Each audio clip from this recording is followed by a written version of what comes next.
What's up guys, I'm Dunmere. I'm a top 100 Overwatch player and rank 3 Supervive player, and here I have a guide for you for Elluna. I have over 1.5 years and 400 hours of playing this game, so I hope you guys learned something. Let's begin with Elluna's abilities. Elluna's primary fire is a moderate fire rate moonshot. On top of restoring mana, hitting an enemy with this attack applies a moonburn stack for a short time that increases the damage of the following hits. This can be reapplied up to 5 times, with increasing damage with each stack. This attack has an empowered version that Elluna gains after not shooting for a short duration also. That increases range, removes damage fall off, and restores even more mana. For Elluna's secondary attack, she has an AoE rooting projectile. This projectile fires rapidly out from Elluna, dealing damage to any enemy it hits. After a moderate delay, this ability explodes around the enemy in a circle, rooting, dealing damage, and applying 2 moonburn stacks to any targets caught. Elluna's E ability is an AoE healing circle. When Elluna activates this ability, she begins healing herself and allies around her for a few seconds, before it explodes for an extra burst of healing at the end. She can reactivate the ability at any point to throw the healing circle to a location, increasing healing dramatically for 1 second. If the AoE healing circle hits an ally while traveling, it will attach to them and travel with them. Elluna's mobility cooldown is a short dash and a large air dash. The large air dash can only be used in the air, while the short dash can be used on the ground or after the large dash has been expended. If Elluna passes through an ally while using these dashes, she refunds half the dash's cooldown, while also reducing her AoE heal circle's cooldown slightly. Elluna's ultimate ability allows her to target any living or knocked ally Wisp, healing them for the ability duration. If the ally is knocked into Wisp form, or hasn't been stomped to death when the ultimate finishes, it will teleport the Wisp back to Elluna, resurrect them, and apply a large heal to them. Elluna can still cast all of her abilities while using this ultimate, but it will cancel if she's knocked, stunned, or gets too far away from her target. Elluna also has a very powerful backpack passive ability. In it, she can pick up any ally Wisp by moving over them, gaining a temporary shield after doing so. While carrying Wisp allies, she restores the resurrection bar as if she was standing on top of them, making for reliable resurrections on a knocked ally. However, she will drop her picked up Wisp allies if the shield she gains breaks or she is stunned. With the abilities covered, let's discuss Elluna's strengths and weaknesses, starting with the strengths.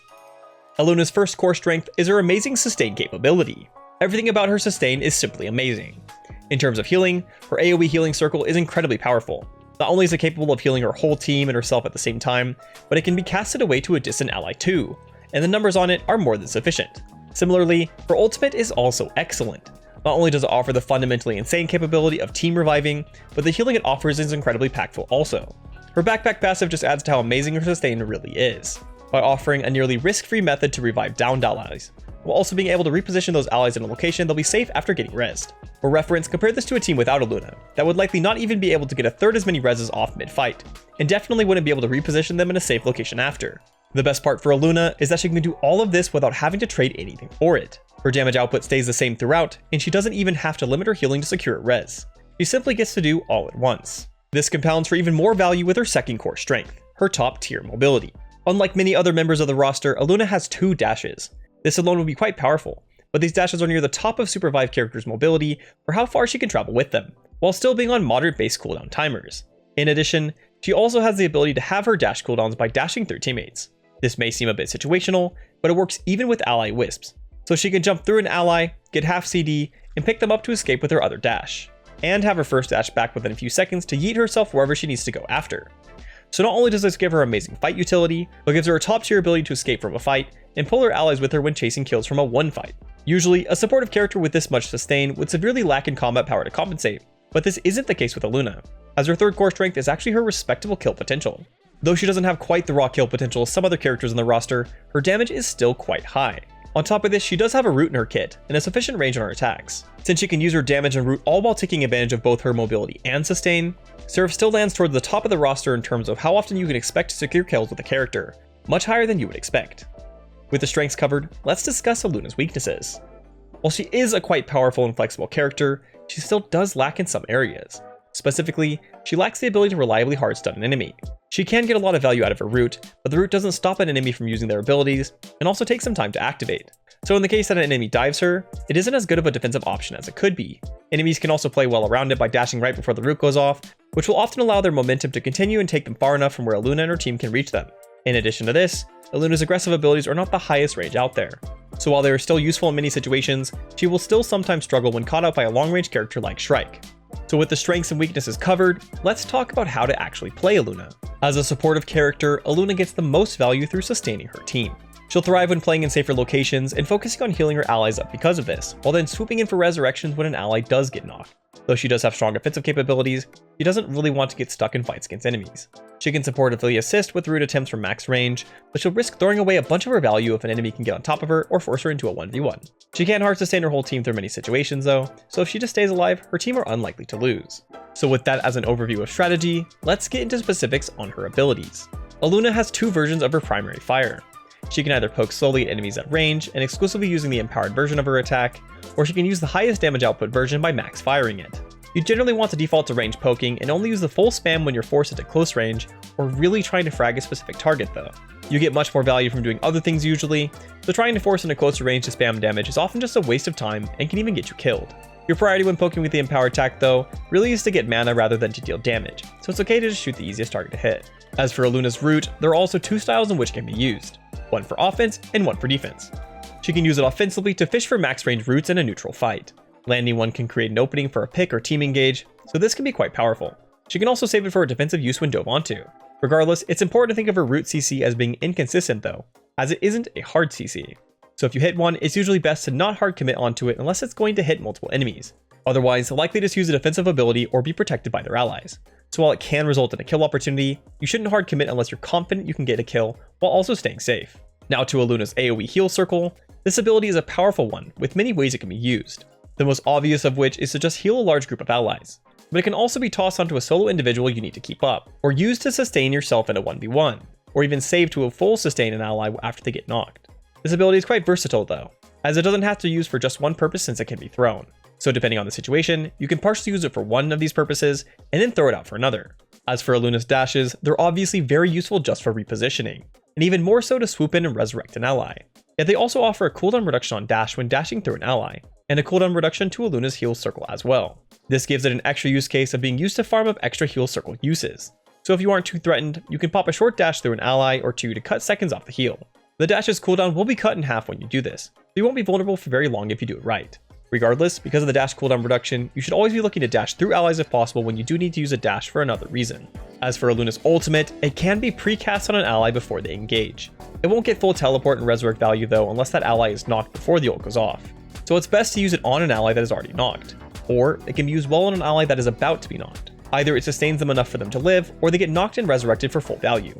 It is important to note that Wisp can be stomped while this ultimate is going off though, so if an enemy is already standing on the target you want to ult, they'll likely just get stomped if you don't force them off before using it. Moving on to Elluna's backpack passive, it may seem simple, but there is a bit of tech you can use for extra benefit. Since Elluna regenerates her shield for each ally she picks up, you can delay picking up all wisps at once if you are under pressure. Though this is a bit of an uncommon situation, like if you're low on your dashes, you can stagger the pickups to make maximum use of the shield you get each time, and then escape once your dash is then available.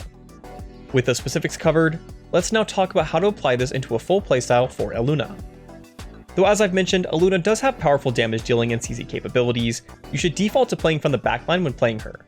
She gets an insane amount of value when she just stays alive. This gives her opportunities to heal or resurrect allies and punish enemies for overextending. Simply enough, Elluna's sustain is just so strong that her team will win against a no Elluna team if they don't get an extremely quick team wipe. So on Elluna, you live, you win. Yet this doesn't mean you just stand around and don't do anything.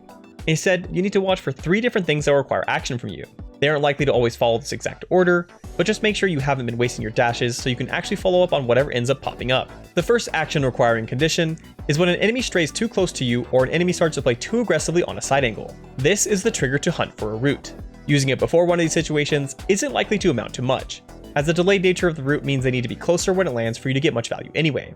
Once they do end up getting close enough to land a decent root though, you need to predict if the enemy won't be able to escape, or if they're going to bring the root into hitting at least another ally. In either of these situations, you can aggro to try and secure a kill. But if you're unlikely to get a lot out of the root, you need to not overextend and just go back to your default gameplay instead. The second action requiring condition is if allies lose enough HP to justify a heal circle use. If allies just take a bit of poke and can heal themselves up with a bonfire or food, don't use your heal circle, since you need your heal to restore HP when allies or yourself can't safely restore it. Instead, you're looking to pop a heal when the battle is more intense, and your allies can't afford to play slowly. Try to anticipate which of your allies is likely to most continue taking damage, as they're the ones that need to heal the most. Instead, you're looking to pop a heal when the battle is more intense and your allies can't afford to play slowly. Try to anticipate which of your allies is likely to most continue taking damage, as they're the ones that need the heal the most. Though you can split 50-50 and heal one group before throwing it to someone else, this isn't always the best thing to do. There may be a situation like an ally having just won a 1v1 on a side angle and then being mostly uncontested. Though they may be missing HP, they also might not need the healing burst that your frontline might. Regardless of who you choose to heal, just watch for the anti-healing wither effect, as this will make your healing do nothing anyway. Similarly, the heal isn't an instant heal, so if an ally is taking way too much damage, save your heal for something else. Instead, you should begin thinking about the third action requiring situation, which is an ally about to be knocked or having just been knocked. In this situation, you do technically have two methods in which to res the ally, but your default should be to look for a backpack res, since it has no cooldown and is the fastest. So if you have your dashes available as you should nearly always be able to grab your wisp ally and escape, especially if your ally was killed by an enemy at range or around cover. However, this still doesn't mean you should just do it without thought, and instead you should ask yourself if it's too risky to physically commit your body onto the location that they died at. There will be times when it is too risky, then you likely just can't go for it. But if you can chunk the enemy enough with damage or a root to make them go away, or they are just taking too much damage to stomp the wisp, you can just wait a bit, and then pick up your little wisp buddy who will be crawling back to you. The easiest way to quickly determine whether you can go or not is how far your ally died into the enemy team. If they died close to you, then you can easily get them. Close to the enemy team, you basically don't have a chance. In between, and it's going to be based on how many resources they use to kill your ally, and how many you have remaining. If the situation is something like you having used both of your dashes while they use theirs to chase your ally, you can likely pull it off, especially if you look to bully them a bit first. If it's something like you've used your long dash and they haven't used much, then it's time to consider your next option, your ultimate. It is much more costly than a backpack res, but by using this sort of analysis, you'll have gotten down to knowing when it is absolutely necessary to go for it. Though the ultimate is quite powerful, allowing you to transport and res wisp from full range, there are still things you need to consider when using it. First, can you stay in range of this target for its duration? Maybe you'd need to escape immediately so your ult would immediately cancel from its limitation. In that case, definitely don't use it.